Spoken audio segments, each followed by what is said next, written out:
ومن أحسن قولا ممن دعا إلى الله وعمل صالحا وقال إنني من المسلمين.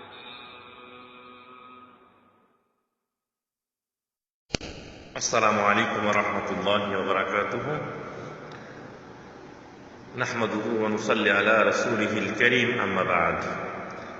জি ভাই মোজাম্মেল হক, আপনি দ্বিতীয় প্রশ্ন করেছেন রোজা অবস্থায় কি কি করা যায়। এটা অনেক লম্বা বিষয়, আমি সংক্ষিপ্ত আকারে আপনাকে আপনার বোঝার জন্য বলছি।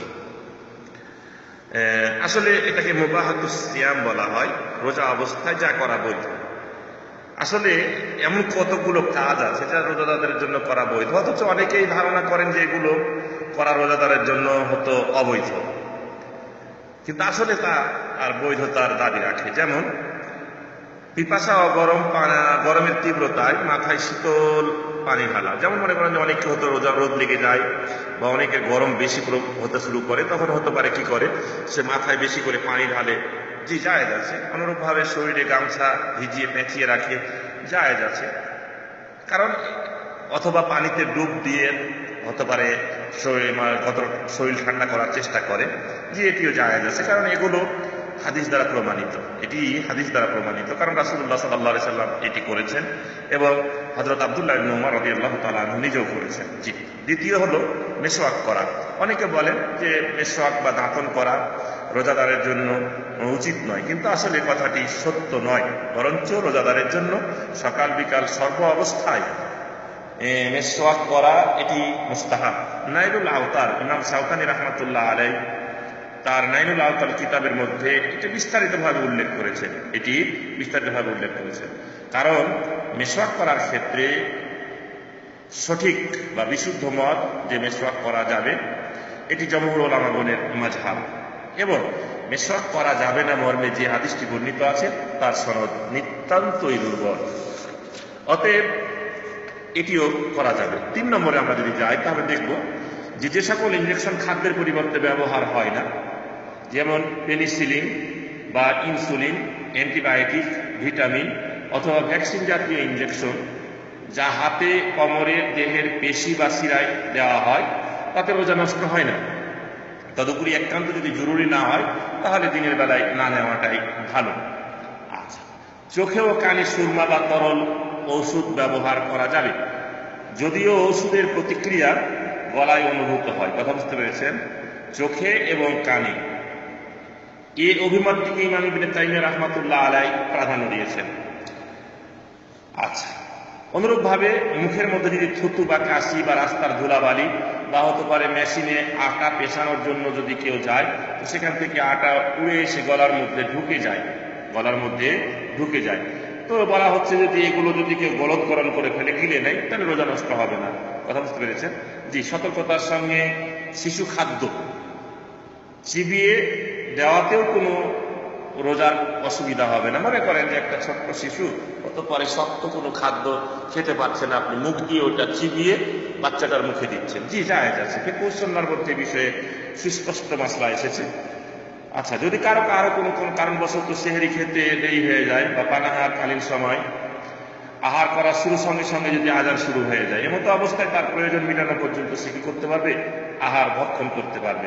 কারণ আল্লাহ রাসূল সাল্লাল্লাহু আলাইহি ওয়াসাল্লাম একটি হাদিসে বলেছেন যে তোমাদের মধ্যে কেউ যখন রমজান মাসে ফজরের আজান শুনবে অথচ খানার পাত্র তার হাতেই রয়েছে, এমতো অবস্থায় সে তার প্রয়োজন পূর্ণ হওয়া পর্যন্ত খাদ্য গ্রহণ করতে থাকবে। আবু দাউদ শরীফের একটি হাদিসে এসেছে এভাবে।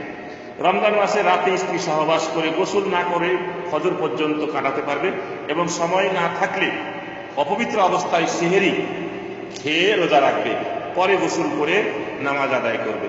তবে অবশ্যই যখন সেহরি খেতে যাবে তখন অজু করে নেবে। আচ্ছা, কুলি করাও নাকে পানি দেওয়া, রোজা অবস্থায় কুলি করা এবং নাকে পানি দেওয়া যাবে, তবে নাকে পানি দেওয়ার ক্ষেত্রে বাড়াবাড়ি করা যাবে না, কারণ নাক হলো খাদ্য গ্রহণের একটি জায়গা। নাক এবং মুখ, হতে পারে আপনারা দেখেছেন যে যখন মানুষ অসুস্থ হয়ে যায় তখন যদি মুখ দিয়ে খাদ্য দেওয়া সম্ভব না হয়, তাহলে অনেক রোগীকে নাক দিয়ে খাদ্য গ্রহণ করাতে নাক দিয়ে পাইপ ঢুকিয়ে তাকে খাদ্য গ্রহণ করানো হয়। অনুরূপভাবে যদি আমরা দেখি যে সিঙ্গা লাগানো, অর্থাৎ সিঙ্গা লাগানো হতো অনেকেই বুঝেন যে ব্যথার জায়গাতে হতে কেটে সিং দিয়ে ওটা বের করে রক্ত বের করে ফেলা হয়। এটি ইসলামের প্রথম যুগে কি ছিল? এটি নিষিদ্ধ ছিল। পরবর্তীতে রাসূল সাল্লাল্লাহু আলাইহি ওয়াসাল্লাম খোদ রোজা অবস্থাতে সিঙ্গা লাগিয়ে এই আগের হুকুমকে রহিত করে দিয়েছেন পরের হাদিস দ্বারা। আচ্ছা, তারপরে চলে আসি, স্ত্রীকে জড়িয়ে ধরে প্রেম কলি করা, চুমু খাওয়া জায়েজ আছে। তবে এ হুকুম ওই ব্যক্তির জন্য যে নিজেকে নিয়ন্ত্রণ বা কন্ট্রোল করতে পারে, চাই সে যুবক হোক অথবা বৃদ্ধ হোক। যদি তার কন্ট্রোলিং পাওয়ার থেকে থাকে তাহলে তিনি স্ত্রীকে রোজা অবস্থাতে প্রেম কলি করবেন, চুমু খাবেন, কোনো অসুবিধা নেই। কারণ রাসূল সাল্লাল্লাহু আলাইহি ওয়াসাল্লাম এমনটি করেছেন বলে হাদিসে প্রমাণিত আছে। রোজাদার পায়খানার রাস্তায় ওষুধ ব্যবহার করতে পারবে। অনুরূপভাবে জ্বর মাপার জন্য বা অন্য কোনো পরীক্ষার জন্য পায়খানার রাস্তায় যন্ত্র ব্যবহার করতে পারবে, তাতে রোজাদারের কোনো ক্ষতি হবে না। অনুরূপভাবে পেটে এন্ডোস্কোপি মেশিনের নল বা টিউব সঞ্চালন করার ফলে রোজার কোনো ক্ষতি হবে না। তবে যদি পাইপের সাথে কোনো তরল জাতীয় কোনো মেডিসিন লাগিয়ে দেওয়া হয় তাহলে কিন্তু রোজা নষ্ট হয়ে যাবে। অনুরূপভাবে বাহ্যিক শরীরে তেল, আতর, মলম, পাউডার, ক্রিম ব্যবহার করতে পারবে, এতে কোনো রোজাদারের কোনো ক্ষতি হবে না। আচ্ছা, দেহের দূষিত রক্ত বের করা যাবে, প্রয়োজনে দেহের থেকে দূষিত রক্ত বের করা যাবে।